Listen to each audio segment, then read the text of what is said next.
नमस्कार मैत्रिणींनो, कशा आहात तुम्ही? मस्त मजेत आहात ना? चला आता आज आपला सद्गुरूंच्या पत्नीबरोबर महाराजांनी पुढचा प्रवास कसा केला, सद्गुरूंची त्यांची भेट कशी झाली, त्या संदर्भात सगळं आज आपण माहिती म्हणजे गोष्ट ऐकणार आहोत. सर्वप्रथम आपलं गुरुदेव दत्त अवधूत चिंतन. श्री गुरुदेव दत्त अक्कलकोट निवासी राजाधिराज योगीराज परब्रह्म सद्गुरू श्री स्वामी समर्थ महाराज की जय. ब्रह्मचैतन्य श्री गोंदवलेकर महाराज की जय. जय सद्गुरू, जय सद्गुरू, जय श्रीराम.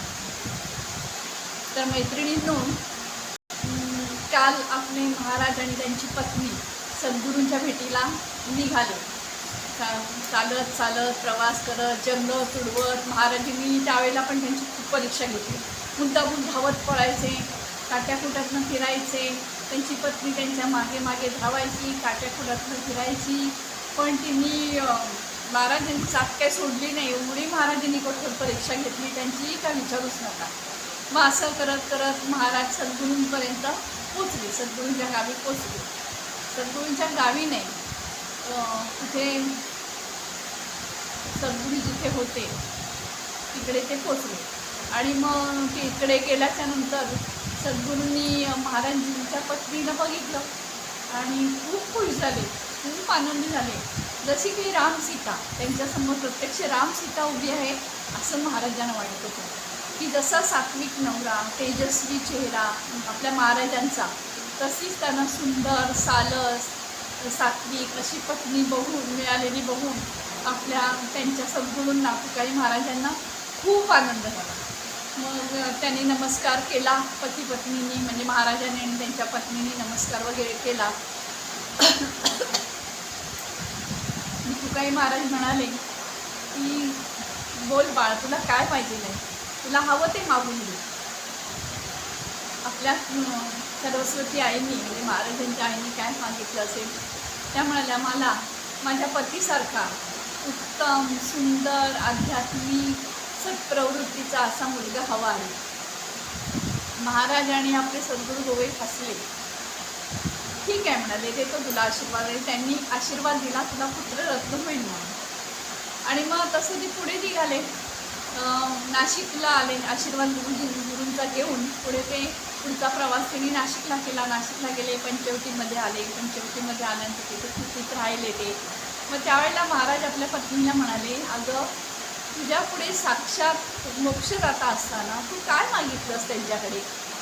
ती म्हणाली की मी स्त्री सुलभ बुद्धी माझी, त्याप्रमाणे मी त्यांच्याकडे पुत्र मागितला. महाराज म्हणाले, अगं तू रामभक्ती मागून घ्यायला पाहिजे तीस त्यांच्याकडनं मोक्ष प्राप्त होण्यासाठी काय करावं लागेल, कोणतं नामस्मरण करावं लागेल, तू अशी माहिती विचारायची होती. हा आशीर्वाद तू घ्यायला पाहिजे होतास. मग महाराजांनी एक दोन उदाहरणं त्यांना दिली की बघ, एखाद्याला जर का परीस सापडलं, आता परीस काय करतो, परीस लोखंडाचं सोनं करतो. पण त्या माणसाला कळलंच नाही. त्यांनी काय केलं, तो परीस दगड म्हणून भिंतीमध्ये लावला. तसं तुझं झालं, तुझ्यासमोर परीस असताना तू काहीतरी आपलं मागितलंस आपलं की मला पुत्र द्या, रामभक्ती नाही मागितली. तसंच तुला अजून एक उदाहरण सांगतो की एखादा राजा प्रसन्न झाला आणि राजाकडे सेवेकरी गेला. राजा म्हणाला, एक सेवेकऱ्या तुला काय हवं ते माग. ते सेवेकरींनी काय मागितलं, मला कपडे द्या, जीर्ण कपडे. अरे ते कपडे जीर्ण होणार आहेत तुझे, तू दुसरं काहीतरी माग ना. त्या सेवकाच्या घरामध्ये अन्नधान्य नाही, कोंडा भुसा भरून पोत्यांमध्ये ठेवलाय. मग अन्नधान्य माग, कपडा जीर्ण कपडा कसला तू मागतो. तसं तुझं जातं. तुला साक्षात भरभरून देणारे गुरु असताना ठीक आहे म्हणाले, आता काय. मग त्यांची पत्नी म्हणाली सरस्वती आई की अहो मला काय समजतंय, माझी स्त्री बुद्धीप्रमाणे जे मला वाटलं ते मी मागितलं. आता तुम्हीच माझे मोक्ष जाते, तुम्हीच माझे आध्यात्मिक गुरु आणि तुम्हीच आता मला मार्गदर्शन करा आणि मला ह्याच्या पुढे रामाची भक्ती कशी करायची, काय करायची ते सांगा. की माझं संपूर्ण जीवन मी तुम्हाला समर्पित केलेलं आहे. हे उत्तर तिचं ऐकून महाराजांना खूप समाधान वाटलं. महाराज म्हणाले ठीक आहे, चल तुला आता मी योगसिद्धी, योग साधना, त्याच्यानंतर असे बऱ्याच गोष्टी मी तुला शिकवतो. तर म्हणाले ठीक आहे. मग झालं. दुसऱ्या दिवशी महाराजांच्या पत्नीला वडाच्या चिकाने केसांना चीक लावला आणि जटा निर्माण केल्या. त्यांच्या अंगावरती पांढरे कपडे दिले, तुळशी माळ गळ्यात दिली, हातामध्ये बांगड्या काढल्या आणि त्याच्या जागी तुळशीच्या माळांसारख्या त्या बांगड्या गुंतवल्या. असं एक संन्यासाचं रूप महाराजांनी पत्नीला दिलं. म्हणजे आता तू हे माझ्या ज्या साधना सिद्धी हे सगळं तू शिकेस तोपर्यंत योग साधना वगैरे तू हे असंच राहायचंस, आणि जेव्हा हे तुझं शिकून परिपूर्ण होईल त्यावेळेला हा सगळा साजशृंगार उठवून तुझा नेहमीचा साजशृंगार करून तू जायचंस, घरी जायचंस. पण तोपर्यंत तू हे असंच राहायचंस. गुहेमध्ये राहावं लागेल, कधी मिळते अन्न, कधी नाही मिळेल, कधी खायला मिळेल, कधी नाही मिळेल. असं सगळं साधनेसाठी ही सगळी मेहनत घ्यावी लागते. चालेल म्हणाली बायको. म्हणाली मी सगळं करेन, मी तुमचं मार्गदर्शनाखाली सगळं रामभक्ती करीन, योग साधना शिकवीन, सगळं करीन. व त्याप्रमाणे दुसऱ्या दिवसापासून त्यांची योग साधना शिकणं वगैरे सुरू झालं. प्राणायाम, योग साधना, समाधी, ध्यान अशा अनेक गोष्टी आपल्या माई, आपली सरस्वती आई यांच्याकडे शिकायला लागली. असं करता करता कधी ते गुहेत राहत, कधी कुठल्या तरी एखाद्या कुटीमध्ये राहत, कधी त्यांना अन्न मिळे तर कधी नाही मिळे, असे त्यांचे दिवस चालले होते. आणि मग त्यांची सगळं योग साधना वगैरे सगळं शिकून पूर्ण झालं. सगळं महाराजांनी त्यांना पूर्ण परिपक्व केलं, पूर्ण शिकवलं. आणि म्हणाले आता तू इथे काही दिवस राहा आणि मग त्याच्यानंतर तू गावी निघून जा. आता मी देशाटनाला, तीर्थाटनाला निघालो असं सांगितलं त्यांनी. आणि मग ते देशाटन करायला, तीर्थाटन करायला निघून गेले. ते निघून गेल्याच्यानंतर मग आपल्या सरस्वती माई काही दिवस इथे राहिल्या. मग त्यानंतर त्यांनी गावी जायचा निर्णय. नंतर सरस्वती आई आपल्या काही दिवस इथे राहिल्या आणि मग नंतर त्यांनी गावी जायचा निर्णय घेतला. मग आता गावी जायचं म्हणजे त्या एकट्या दिवसात जाऊ शकत नव्हत्या.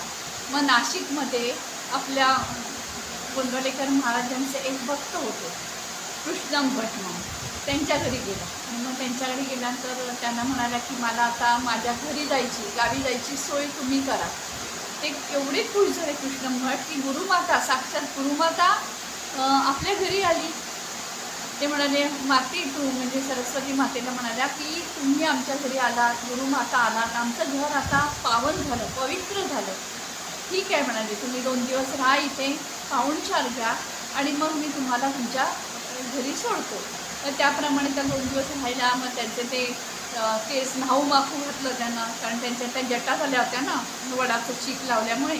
त्यामुळे ते केस वगैरे धुवून स्वच्छ केले, त्यांना चांगली वस्त्र परिधान करायला दिली, बांगड्या घातल्या वगैरे, असं सगळं त्यांचं रूप बदललं त्यांनी. आणि मग त्यानंतर नातेपोते, म्हणजे त्यांची बहीण तिथे राहायची, तिथे त्या कृष्ण भटांनी आपल्या माऊलींना तिथे सोडलं, सरस्वती माऊलींना तिथे सोडलं. आणि मग तिकडे गेल्याच्या नंतर त्यांच्या त्या बहिणीला पण खूप आनंद झाला. मग त्यांचे आईवडील पण तिथे, म्हणजे सरस्वती मातेचे आईवडील पण तिकडे आले आणि मग खूप आनंद. मग सगळे त्यांना विचारायचे की कसं काय, तू एवढे दिवस कुठे होतीस, काय केलंस, महाराज कसे आहेत, काय आहेत, अनेक प्रश्न लोक विचारायचे. मग आपल्या माऊलींनी सगळी इत्तमभूत बातमी दिली त्यांना की आम्ही कसे कसे गेलो, सद्गुरूंना कसे भेटलो, मग त्याच्यानंतर महाराजांनी मला योग साधना कशा शिकवल्या, मला आध्यात्मिक ज्ञान कसं दिलं, आम्ही कुठे राहिलो, किती ठिकाणी फिरलो, नदी किनारी राहिलो, कुठे राहिलो, सगळं सगळं सगळं अगदी सांगत होत्या. आणि हे ऐकून त्यांच्या आईच्या अक्षरशः डोळ्यात पाणी आलं. त्यांची शेवटी आई आहे हो, किती झालं ते. आई म्हणाली माझी पोरगी किती कष्टली. मायेने त्यांच्या पाठीवरनं हात फिरवला, त्यांना जवळ घेतलं. तर त्याच्यावरती आपल्या सरस्वती आई काय म्हणाले माहिती तुम्हाला, की तुम्ही खूप नशीबवान आहात की तुम्हाला असे जावई मिळाले, आणि मी खूप नशीबवान आहे की तुम्ही मला असे पती शोधून दिले. मी खूप भाग्यवान आहे, माझं जन्मोजन्मीचं पुण्य होतं म्हणून मला असे पती मिळाले. आता माझा ह्या जन्मी हा जन्म माझा सार्थक झाला, असे मला पती मिळाले. म्हणजे एवढ्या त्यांच्या मनामध्ये पती सेवा, पती भावना आणि हेच होतं, सतत पतींविषयीच त्या आई वडिलांना सांगत होत्या आणि खूप आनंदी होत्या त्या. असं सगळं त्यांच्या चर्चा चालू होत्या. मग आपल्या सद्गुरूंच्या आईवडिलांनाही कळलं की आपली सुनबाई आलेली आहे इकडे. मग सद्गुरूंचे आईवडील पण त्यांना भेटायला आले, त्यांनी चौकशी केली आणि मग सगळं आपल्या माऊलींनी सगळ्या गोष्टी आपल्या यांना सांगितल्या. त्यांच्या आईवडिलांनी पण सांगितलं. सगळे खूप खुश झाले, आनंदी झाले, कारण माऊली आली, सुनबाई घरी आली होती. असा सगळा आनंदी आनंद त्यांचा असा तो प्रवास झाला. आणि सगळं तुम्हाला थोडक्यात सांगितलं. आता उद्याच्या भागामध्ये आपण असं बघू, आता आपले महाराज तीर्थाटनाला गेले, देशाटन करतायत, तीर्थाटन करतायत, वेगवेगळ्या देशांमध्ये फिरतायत, दक्षिण उत्तर दिशेला फिरतायत, नदी किनारी फिरतायत, जंगलातनं फिरतायत.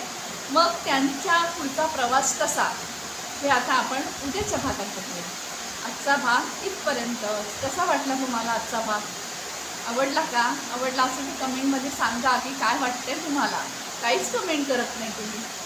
कमेंटमध्ये सांगा की कसं वाटतंय, मी काय तुम्हाला सांगते ते तुम्हाला आवडतंय का, हे सगळं सांगा. आता आपलं रोजच्याप्रमाणे तुम्हाला आठवण करून द्यायची मला की आपल्या व्हिडिओला काय करायचं आहे, लाईक करायचं आहे, शेअर करायचं आहे, सबस्क्राईब करायचं आहे, बेल बटन दाबायचं आहे आणि भरपूर शेअर करायचं आहे. चला मग आता आपण उद्याच्या भागात भेटूया. श्री स्वामी समर्थ. जय श्रीराम, जय श्रीराम, जय श्रीराम. थँक्यू मैत्रिणी.